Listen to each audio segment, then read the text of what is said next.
And welcome to another episode of Stuck in My Mind podcast. I am your host, Wize, and my guest today is an entrepreneur with nearly 2 decades of experience in the network marketing space, who has built a multi-million dollar company focused on financial independence, mentorship, and impact.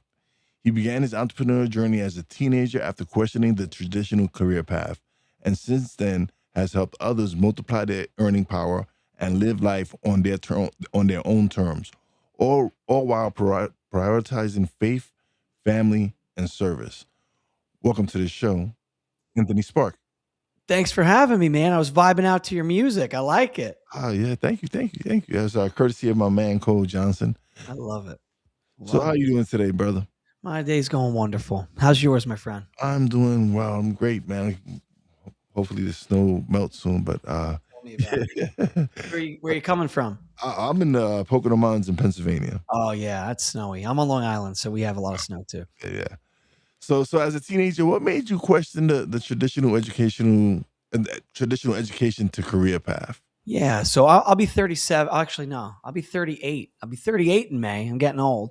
So I'll be 38 in May. Forgot. So back when I was in high school, when I started that journey, different world, as you'll remember. No social media, no cryptocurrency, no influencers, no gig economy. Couldn't even do this. Skype barely even worked back then. Mhm.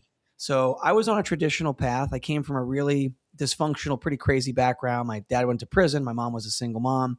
I started working at 13 and I was working full time by 15 in ninth grade. So I was working, had an aptitude. I did very well in school. I was smoking pot, going to parties, but I was able to get good grades as I was good at learning. So graduating, I knew two things.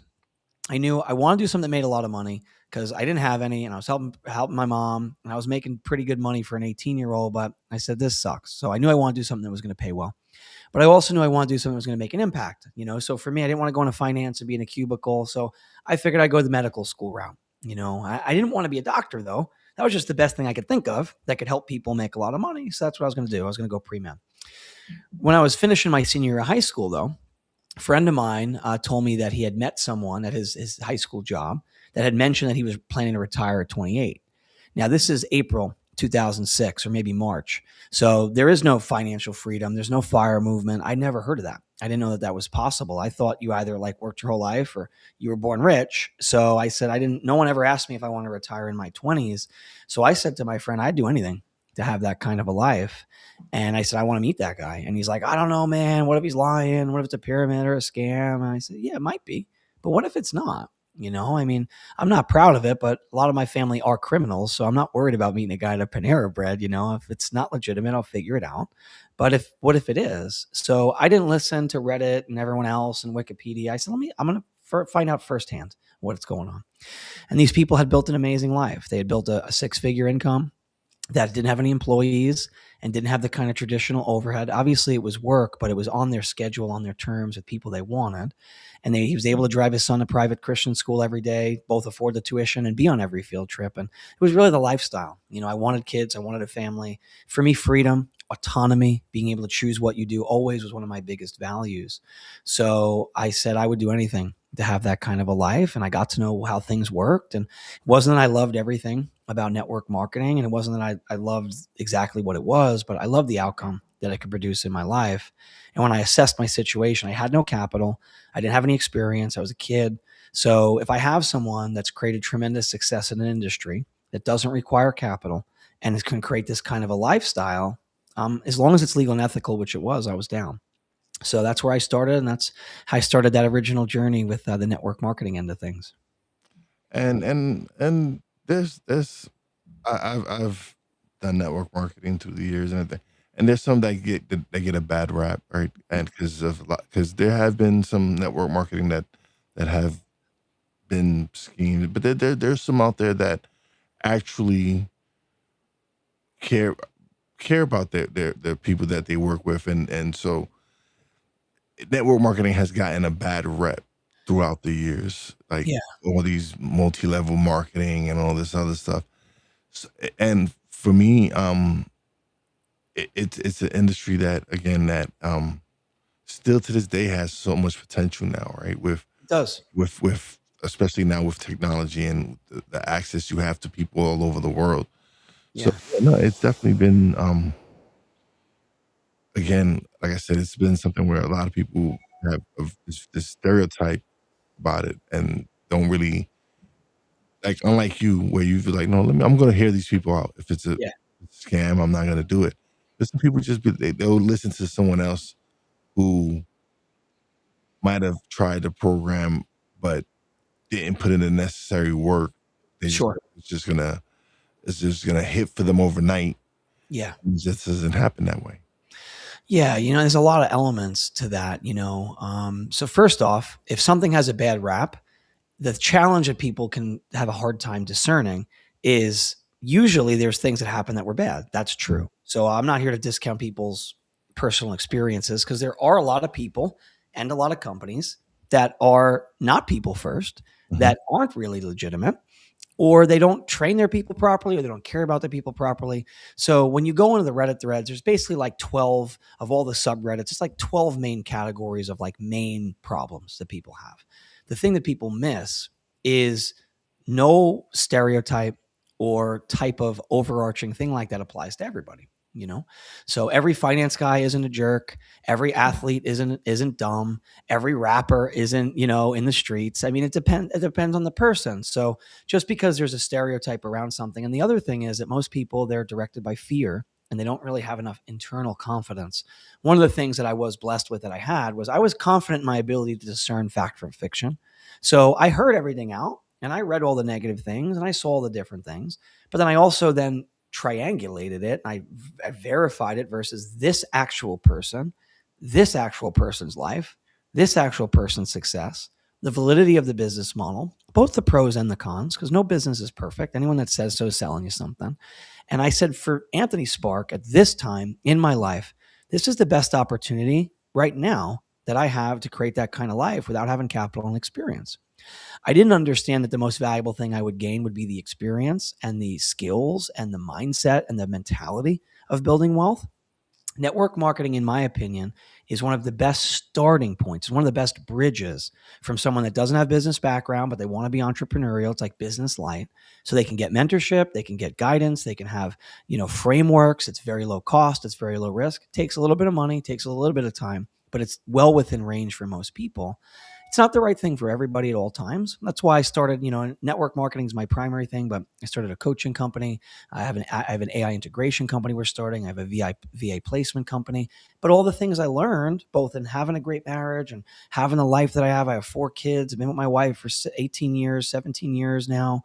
All that stuff came from that training and that hunger for personal development and reading hundreds, probably thousands of books now that I don't know if I would have had without that foundation. But a lot of times people jump to conclusions and they don't take the time to get all the facts. Yeah, absolutely.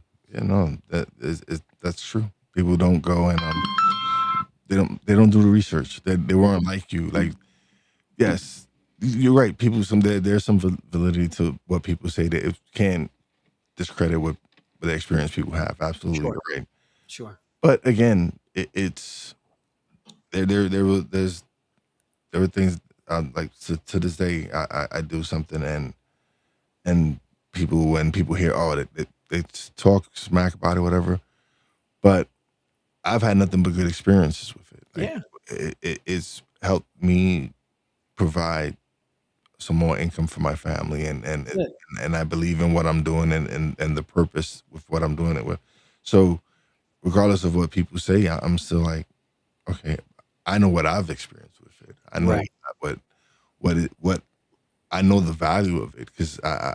I've experienced it firsthand. So I can really say that, hey, yeah, if you really find something that's calling to you, yeah, go ahead, do the research, find out, and again, if it's right for you, you'll know. Right.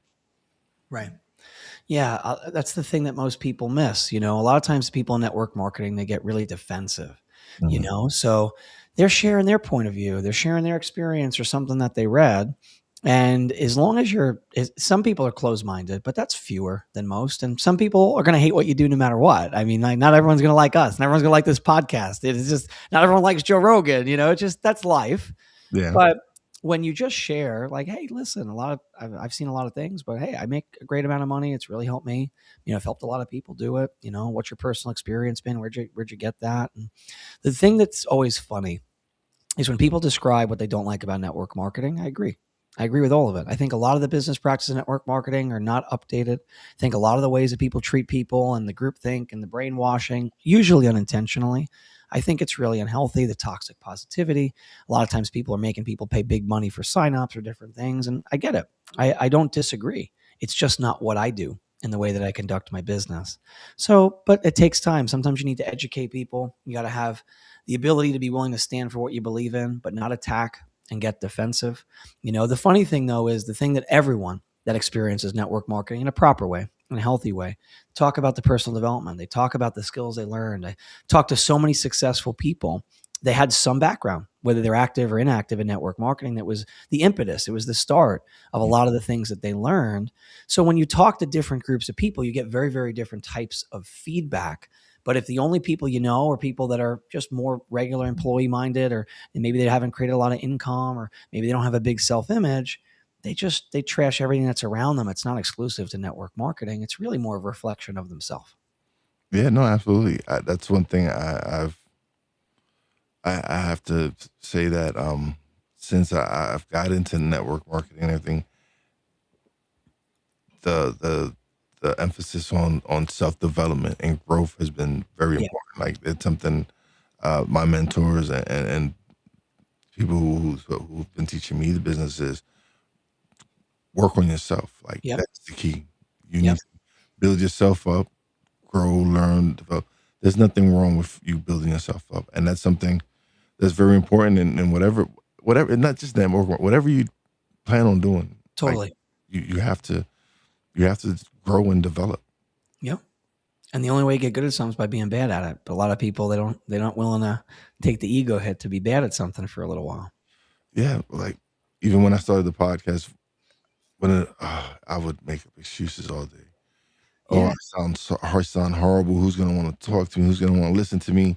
And I would record and delete until I Mhm. finally just said, you know what, let me just record, and that's Yeah. what I did. And from there, of course, with each episode, there's improvement Of because with repetition, there has to be improvement. Like course. so, for me, it was just like okay, just once I released the first one, it was like okay, now forget all the thoughts in my head, all the doubts that I have. Just Yeah. do it. Yeah. Yeah. One of my favorite authors is Stephen Pressfield. He writes a lot about the resistance. He's got the war of art. He's got put your ass where your heart is. But it's this feeling that you got to ship something. You got to try. You're not going to write a great book till you write a bunch of books. But the real thing that people often miss is in a creative endeavor. If you enjoy the podcast or whatever it is the listeners are doing, you enjoy it, you're growing. It may become commercially viable. It may make money, it may not. We don't know. We're not sure exactly that. But it's the person we become, it's the skills we develop, it's the enjoyment that we have. And very often when we start a business, a podcast, we love it to be big, we love it to make money, we'd love to have that opportunity. But if Mhm. that's the only reason you do it, you very rarely end up getting there. And even if you do, it's a Pyrrhic victory. It's you win, but you lose. So you do stuff and you try and you get better. And not everything works, and everything works as what you want. The funny thing though is if you keep having the guts to try stuff, usually the thing you didn't think was going to be the big thing is the thing that hits. You're like, I thought this was the good thing, but you got to let the market dictate. All my coaching clients are helping a guy. He'll probably do between $1 million and $1.5 million of revenue this year. His first full year in business, started from zero. He's in the AV video space, but you don't know what the market wants. You got to let the market tell you.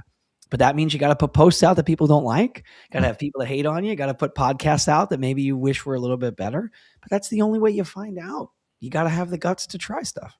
Absolutely. Yeah. No. If I had not tried podcasting 6 years, going on almost on 6 years I now, love it. I would have never done all the things that I've been able to do. Like I've been able Yeah, to launch a publishing company, launch an internet radio station. I love it.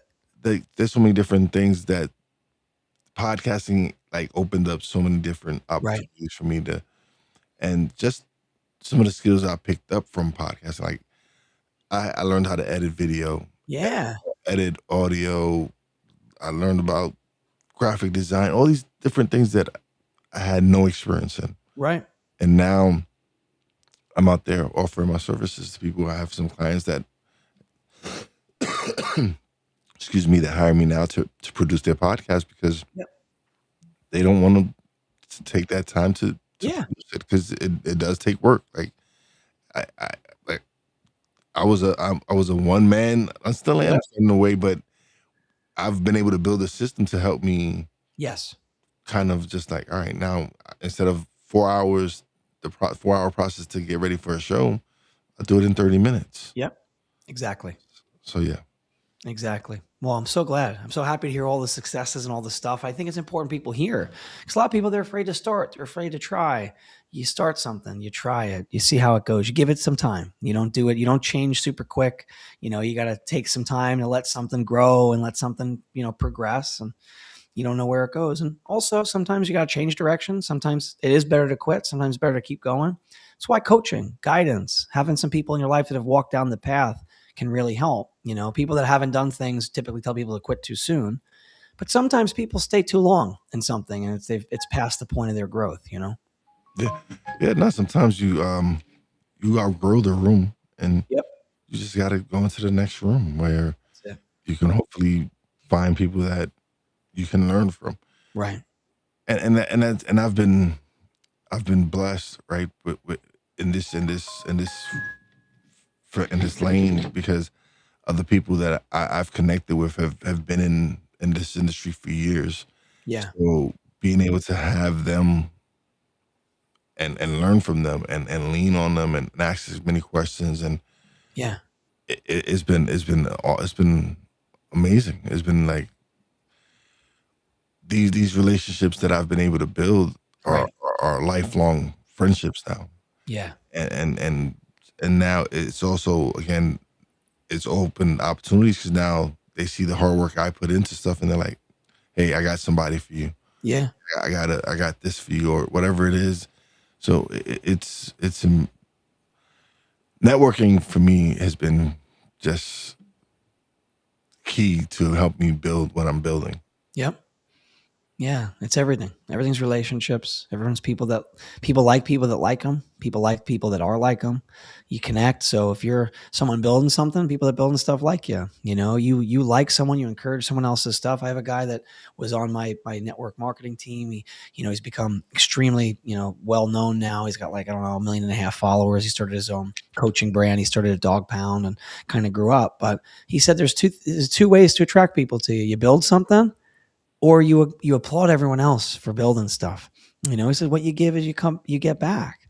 It's always funny that people that are like putting down other people's stuff and what are you doing? You know what I mean? Encourage somebody, encourage them to do something. You hear this podcast, you make sure you reach out. You put a lot of work into this. I bet you don't hear from people as often. People listen like, oh, that was really great. You reach out, you comment, you share, and a lot of times you shouldn't do it to get something back, but you do. And if you do things and you give and you promote your friends, things you believe in, you support projects, you support people, you don't know what's going to come back to you. And very often, one day, those people become really successful and they remember when you supported them before they were successful. And that's one thing is very important to me, right? Is to support all my friends because how do I expect anyone to support me Right. if I'm not returning that to others, right? That's it. If I'm not supporting others, how can I expect anyone to support me? So That's it. even if I see a friend who's posting about their business, I'm sharing it. Or That's it. if they built a new website and they need traction or whatever, I'm sharing this website or whatever it is. It doesn't hurt. It doesn't hurt for me to go and promote and share their stuff. Because what is it? Just take time for nothing. Like, Right. I'm like, okay, yeah, I'm gonna do this. That's it. I'm with you. It's the way to be, man. That's the way to be. Sorry about that. It's all good, man. My phone. Old school AT&T noise. There we go. All right. So, how do you balance entrepreneurship with marriage and raising 4 children? Yeah, that's a good question. So There was a time in my life, I'm very entrepreneurial. I like doing a lot of different things. And one thing I always have had is a work ethic, which has been positive. But a lot of times, if you're a workaholic, culture affirms you while you bore yourself out in your relationships, everything else suffers. You see a lot of these stories, these people, they build these huge companies and they get divorced and they lose the love of their life with their kids. And, it doesn't have to be either or, but we do got to be careful. So there was a time in my life where I was so focused. There was basically, I get all my business stuff done and then I spend whatever time's left over. And unfortunately, if you do that, there's never time left over, never time. So I had to make a really important decision for myself in my life, which was okay. My priority is my kids, my wife, my family, which includes me and my mental health and my physical health. So what I did is I said, I am going to have the fixed amount of time for my kids and my wife and myself. And I'm going to have the limited amount of time for the work. So it's not work until it's done. It's I only am working in this amount of time per day in these time frames. And either A, I am going to become more efficient. I'm going to build more systems. I am going to get better. Or B, I am going to not make as much money and I'm not going, and that's okay. And there's a lot of people that I know that they will look at things and like, well, why aren't you more successful or this or that? I've made a very conscious choice that if I look back on my life 30 years from now, I want adult children that want to be with me. I want to know my kids. I want to enjoy my kids' childhood. I want to be with my baby. I want to be with my older twins. I want to make sure my wife is supported. I want to make sure that I'm healthy. And ultimately, if I lose some money or some opportunity, I'm not trying to make my name on the side of a building. My goal isn't to be a billionaire. Hey, I make $1 billion. Cool. I mean, you got money you don't want. I'm happy to take it. I'm not anti-success, but not at the behest of the things that matter more to me. But money doesn't mean you're successful, right? No, Like there's people who have all this money that have taken totally. their own lives, right? Because it doesn't necessarily mean that you're successful. It doesn't make you happy. It's those things, those moments with your family and your kids and your Yes. wife, and those times, even when you're to take the times you take for yourself, right? Yep. Those are the most important times, Yes. and that to me is the ultimate success is where I'm able to build a system where now I don't have to spend all this time Right. focusing on this. Now I can take that extra time to go have lunch with the wife, to go Right. have dinner or whatever it is, to go spend time with her and do things that we want to do, or go travel and go see the grandkids, Yep. whatever it is. Yep. A lot of people, they get caught up, because you get a lot of respect. You get these psychological needs filled in your vocation, particularly when you're male, but it happens both ways, just more often in that case. And you get lost. You get lost on what really matters a lot of the time. So a lot of times the hard driving, like you just work, work, work people think I'm having this philosophy of mediocrity, which is not true. I run 4 companies. We do very, very well, but if I'm going to make an extra $100,000 a year of income or any amount, there are certain things I'm not willing to sacrifice for that. And that's okay with me. Now, I'm not saying I'm right. I'm not saying anyone else. I know what's right for Anthony Spark. I know what I want for my life. I am very clear on the vision I want. I'm very clear the life I want to live. I'm very clear on what that looks like. And I just walk in that. I walk in that and I make sure that I honor that and I can keep that clear. And that's my true north for what I'm going to do. So, hey, there's a business deal or an investment or a new thing that's I'm passionate about, I feel like I can serve in, can make a lot of money that's not going to hurt those other things, then maybe I borrow some time from the other business I do and I do it. But if it's going to, there's no price you're going to put on my peace, my personal integrity. There's no price you're going to put on being with my kids. And again, I run 4 companies. It's not like I'm not working. I'm doing different things, but I'm really intentional about what things I say no to, what things I say yes to, what time I'm spending and how I'm spending time in those businesses. Because a lot of people, they like to glorify just working all the time. They don't look at efficiency. They don't look at the systems mentality that Dan Martell talks about that you mentioned of how do I get more done with less time? So this way I have more time to do the things that matter most. I never was looking to build a business to have this cosmic pissing contest. I don't need the valuation from fans or from fame or from any of those different things. Those things come great. But I know that I was building a business for my personal financial freedom, to be with my wife, to be with my kids, to be with people I love, to be able to do fun things with cool people, create things and do things. And that's the primary. So if that gets threatened, I'm not going to get lost in the game when I was only playing the game for a certain prize. Yeah.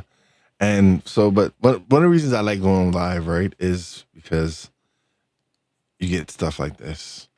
You get people who come and I they love leave it. comments I like, didn't even know we were live just now. yeah, we're live. I love it. And I love it. And Obaimi, who's an entrepreneur himself, he's the one who he did my first merch for me. My first Nice. merch, and he's definitely always tuning in and checking out, and he's always getting something from it. Like, and that's one of the reasons I go live is when people leave comments and I and love that. interact, because now they're a part of the show. It's their show Yeah. as well.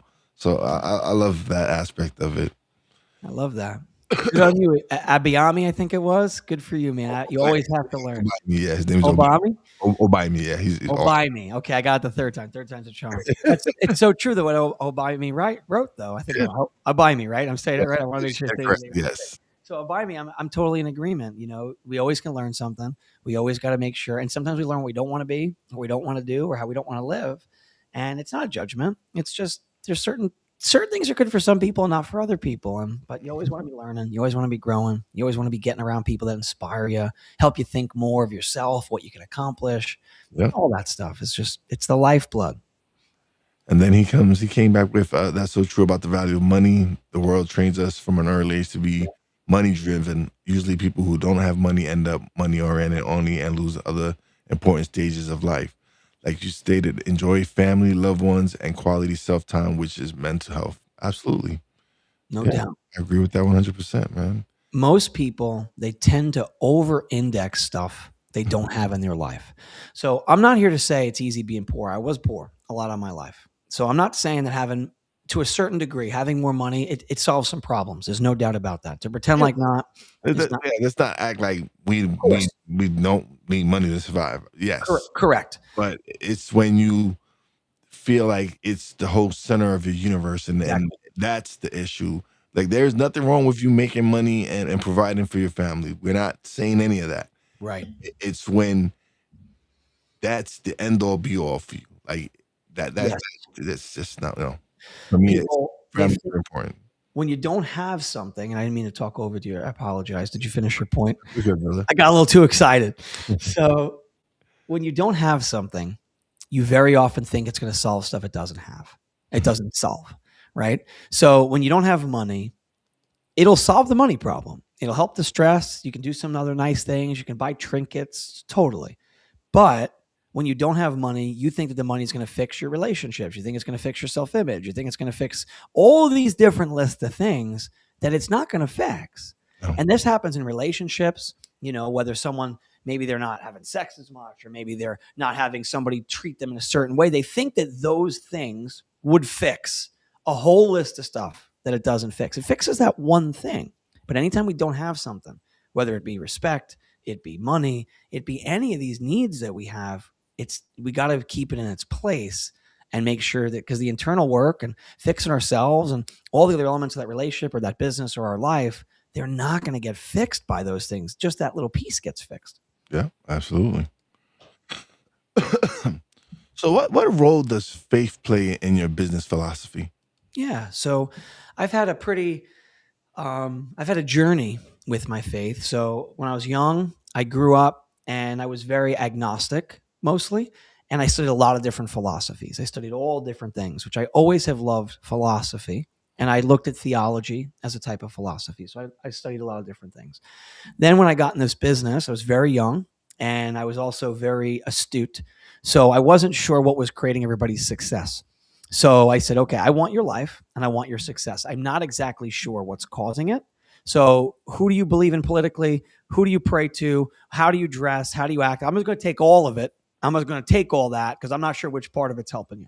So I became Christian and I had some, but it was very, very, not a lot of roots, not a lot of depth to it. Right. So then I had a lot of challenges in my life. I almost got divorced. which I alluded to a little bit. And I had some mental health issues and some different things, and I had to really kind of find like what faith was for me. I ended up helping to plant a church. It's become one of the biggest churches in the Northeast. Mike Signorelli is a personal friend of mine, Pastor Mike Signorelli and Julie. I helped to plant that church, started in my living room, V1. So they're amazing. So my faith, though, in business, I think it's really important that everybody, number one, that's something you got to struggle with. You should not just take your familial, your country of origin. You should just not take what someone else says to be true. I think there needs to be a personal wrestling that you need to work through. And your decision and where you come to might be very controversial for other people, but it's got to be your own. You got to own it. You got to struggle with it and wrestle with it and learn about it and question and have those different things. Faith in business, though, for me has largely been I have faith that I am willing and able to do anything that I put my mind to. And that confidence and that faith that things will work out, if they're meant to work out, will happen. I can't control the external things, and I don't know exactly how it's gonna look, but I do have that rooted self-image that I've worked really hard to build from my actions, from my counseling, from all the different things that I've done, from the things I've done, the things I've built. That the question for me is it worth doing? Not can I? And I think if people can get to that spot, and talking a little bit more and just from the business sense, not more the religious sense of faith as a concept, I think it's a way better question. You shouldn't ask yourself, can I or can't I do that?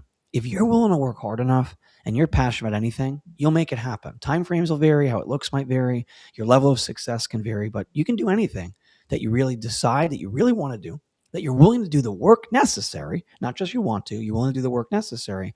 The question becomes, is it worth it? Is this something that's really, because there's only so many things we can develop mastery in our life. So there's only so much time we got. So we just want to make sure we make the choice that makes sense, but we can't live in fear of what's going to go wrong or what's going to go this, and a lot of people, they live in that, and it'll steal all the joy out of your life. That's one of the reasons a lot of people don't go into entrepreneurship, right? Because Absolutely. they don't want to take that risk. They Right. they don't realize that that you're kind of sort of failing by you already not stepping like, and it's no, not everyone is meant to be an entrepreneur. I get it. Right. I understand that. But for me personally, I felt when I was making up all these excuses to why I couldn't launch the podcast, I was already failing, Yeah. right? Because now how am I supposed to know if I'm gonna be any good at it Right. if I don't attempt it? If I'm just already defeating myself ahead of time.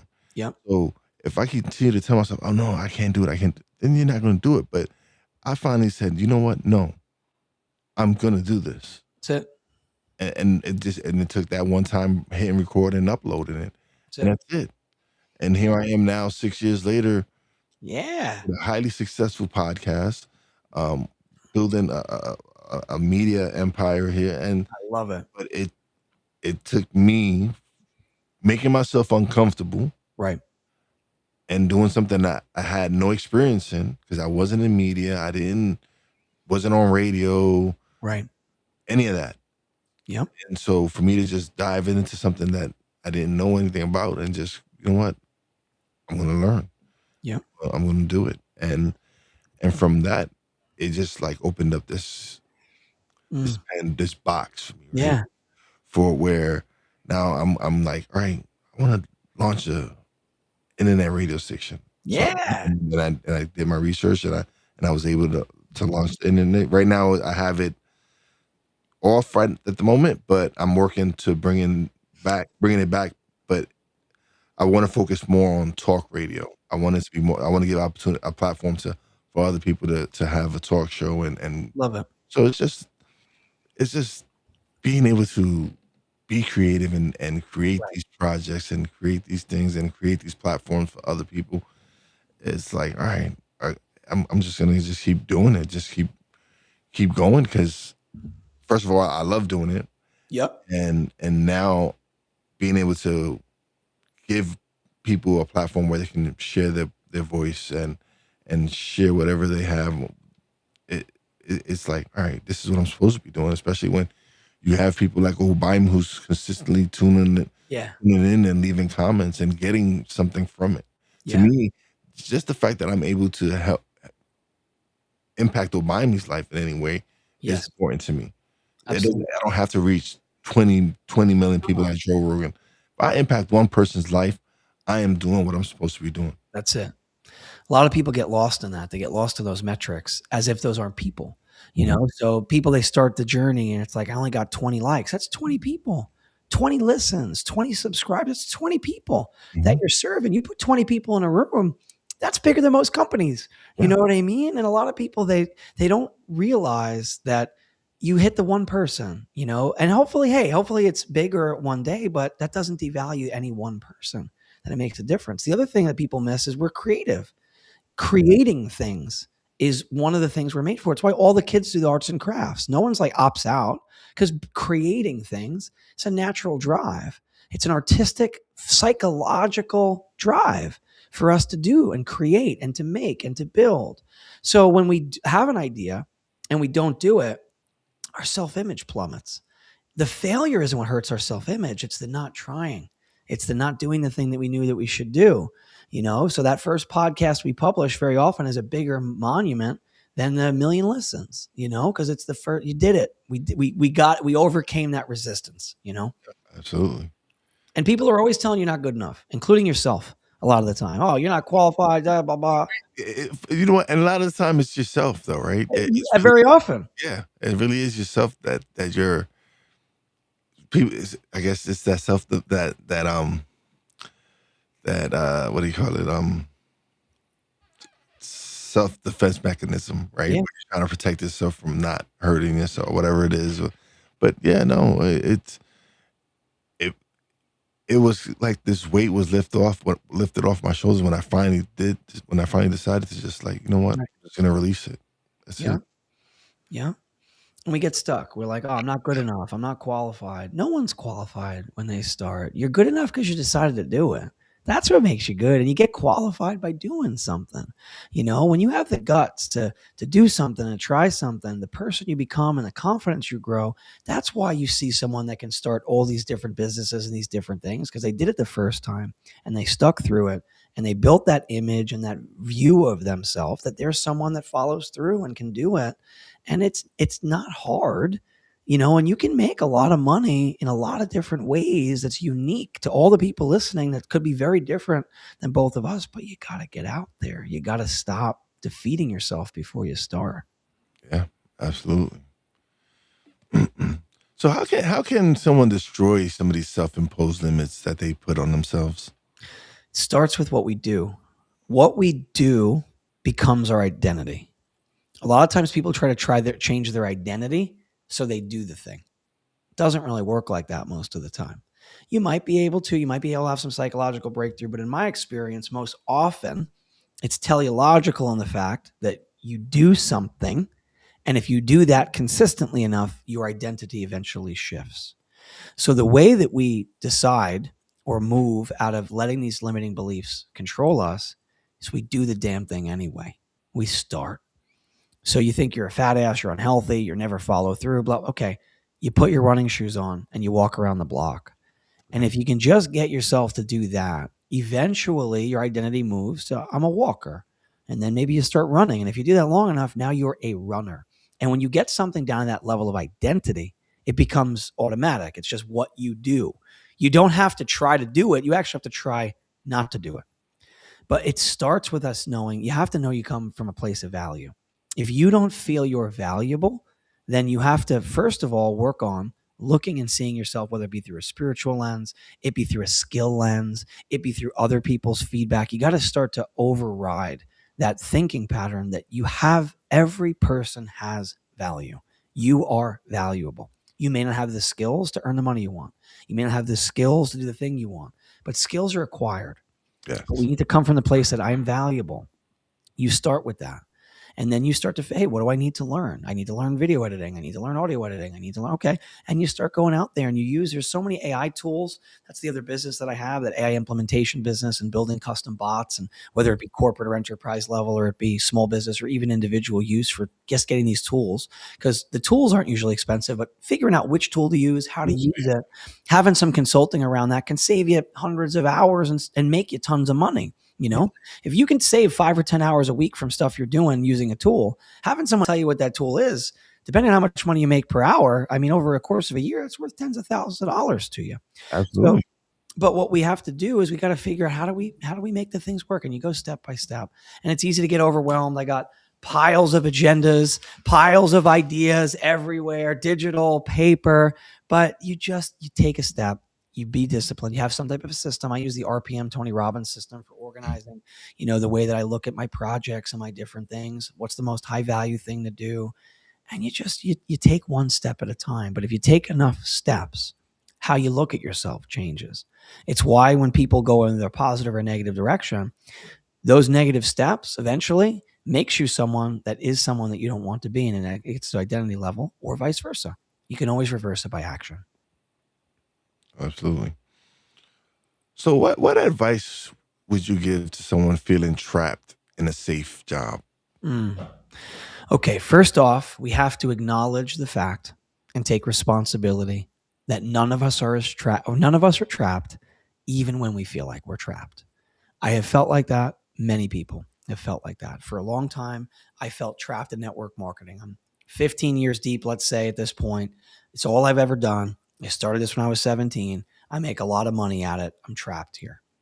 It's a narrative. None of us have to do anything. None of us are trapped anywhere. You may have some financial constraints. That's true. You may not be able to just go move to Tahiti right now. That's true. But this idea that I'm trapped, we need to admit that that's just a construct. That's just an idea. And just because those bars look and feel real doesn't mean they are. So that's the first thing. We need to take back our autonomy, not play the victim. Because no matter what happens, if we're in an abusive relationship or an unhealthy workplace or a business that we don't like, we're culpable. I'm not victim shaming, but it takes two people to stay in that, even if it's hard and it's the other person's fault, whether it's a bad job, it's a bad career, it's a bad relationship, whatever it is. So we got to first take back, whether it's fair or not, our personal power that I get to choose. I do have the power of choice. It's the entire baseline of the philosophy of logotherapy from Viktor Frankl's book, Man's Search for Meaning, while he was in the middle of the Holocaust in a concentration camp, that no one can tell me what to think and believe. I do, even in the situation where I am stripped of all human dignity and I'm stripped of almost every choice I can make, this choice I still can make. I still have this choice. So we always have more choices than we think. Once we can get to that spot, okay, I'm not trapped. Now we can start coming up with solutions. Because if we believe we're trapped, you're going to stifle your ability to consider what needs to happen. So then, okay, I'm not trapped and I can choose. And you can use different mental models. If I wasn't trapped, what would I do? Okay. If I had $5 million in the bank, what would I do and how would I do it? You can use different mental models to put yourself outside of yourself. Another good thing to do, I'll give 2 tools. One of the reasons that coaching is so effective and necessary, in my opinion, that's my biggest passion. Network marketing is not my passion. Coaching is. And whether it's in the network marketing lane or it's in just the personal coaching or the business coaching, that's my passion. But when we look at it, we need a coach, because if you've ever noticed, it's really easy to solve your friends' problems, but you can't solve your own. Mm-hmm. So the mental model is, if I were talking to my best friend, my brother, my sister, what would I tell them in this situation? That'll help unlock some ideas. You have kids. Really powerful one. I had some really important choices to make in my life, some really difficult ones I was really struggling with. So one of the things I did for myself is, whether it's this business, it's relationship, it's this choice, I wrote a letter to my son as if they were in this position, and the advice I would give them. That opens up a different purview, because it takes you out of yourself, out of your emotional baggage, out of your construct. And if I was observing my son, who I love, who it's my job to guide and to teach and to protect the best of my ability, what would I tell them to do in this situation? Really great tool to help you take yourself out of that. So now you can get some clarity. And then you say, okay, well, what can I do? Let's not look at the things we can't do. There's always things we can't control. What can I do? Maybe you start learning a skill. Maybe you start researching a new business. Maybe you make an income target. Now, my goal is to make X amount of money outside of my job, and you start to find out what it looks like. Personal development is going to be big. Reading 3 Simple Steps, Trevor Blake, one of my favorite books. I would highly recommend that to anybody. Really, really great way for mentality control, intentions, clarity, having the kind of things you're looking to build, all these different things he talks about, super valuable. But we got to start making sure that we put the right stuff in. very often, accidentally in our life with our associations, our people, and the things we watch, we just absorb passively a lot of bullshit. There's a lot of stuff going on with politics, Jeffrey Epstein, Super Bowl show, this, you got your family complaining, you got challenges, you got traumatic situations, you got emotionally unhealthy people. If you don't seek out true north, positive information, training information, taking control of your own narrative, you're going to be susceptible to someone else's. A lot of times people, they get in learned helplessness where they've been trained and conditioned, whether it be media, it be government, it be individual, it be family. There's lots of ways it can happen, but that now you've learned that you are a victim and you're helpless, which means you need a savior. And no one's going to ever be as good for you to save you as you. You got to be the person that changes it, because it's only our actions, right? And I'm not talking in a religious sense. I'm talking in a more literal sense. So all that to say, those are some tools that you could do if you feel stuck. Awesome. Man, this has been awesome. Thank you. Thanks for having me. Oh, the pleasure's all mine, man. This has been awesome. And having nobody me leave comments has been great. Yeah. Come to the part of the show where you get the spotlight, you get to plug away, let them know where the websites, everything. Yeah. Well, I love to serve. I love to serve you if I can. I'll give you the thing I always give, which, first of all, my personal cell phone number. It's not a Google number. I've given it out to tens of thousands of people. I've really had one crazy person bother me, but I've had a lot of people reach out that I could help. So if you want to do, and you got the guts to do that, most people won't. I'm not saying you have to, but my cell is 631-327-2241. You can throw that in the notes. More regular way to contact me, you want to find out about me, sparkachangecoaching.com. It's my coaching brand. That's the best way to find me and kind of start to learn about what I do and who I am. Spark a Change Coaching is my Instagram handle. You got Facebook and all that stuff. You can sign up for my newsletter. That would be the best way to really get to know my philosophy. I could add some value. For a daily newsletter that goes out. You could book a coaching discovery call. Happy to help. You text me, you got a question. Happy to help. Maybe you need coaching. Maybe you don't. I'm here to serve. On the AI front, Atlas Minds. Co.com is the Atlas Minds website. You can go to Atlas Minds or Instagram. That's all being set up. That's our AI integration company. You need a VA. We got Founder's Right Hand. That's the VA company I founded with my personal assistant, who has been life-changing, runs all my companies and all my back-end NEM. She is wonderful.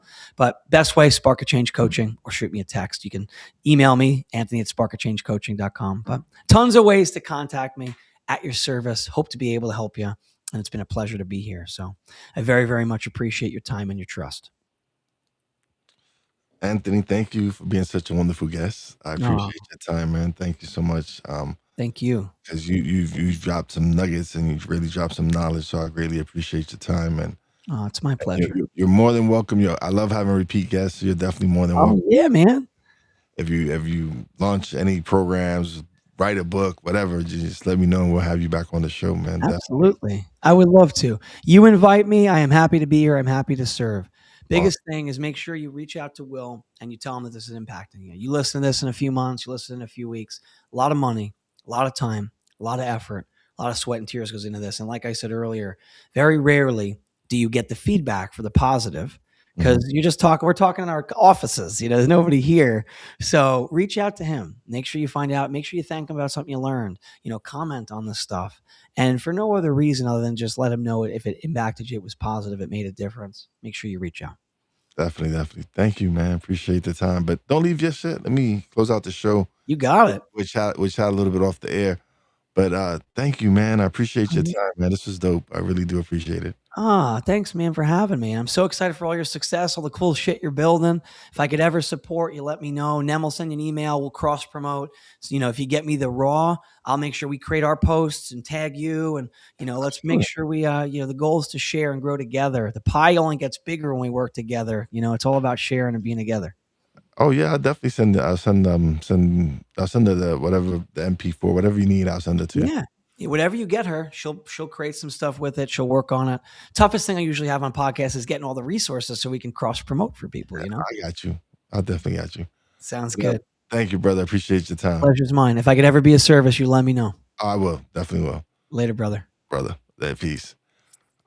All right, everybody. That was such a great show. Thank you, Anthony Sparks, for stopping by. If this conversation challenged how you think about career, freedom, or mentorship, connect with Anthony Spark and explore the strategies and associations that can help you level up. And if this episode sparks something in you, share it with someone who feels stuck in a system that isn't serving them. You know how your boy Wize does it. Peace out. And like I said, it was another great episode. Thank you once again to Anthony Spark for coming through. Thank you, Obimi, for supporting. Always got nothing but love for you, brother. Appreciate you. And if you haven't subscribed, please do hit that notification bell. Peace out.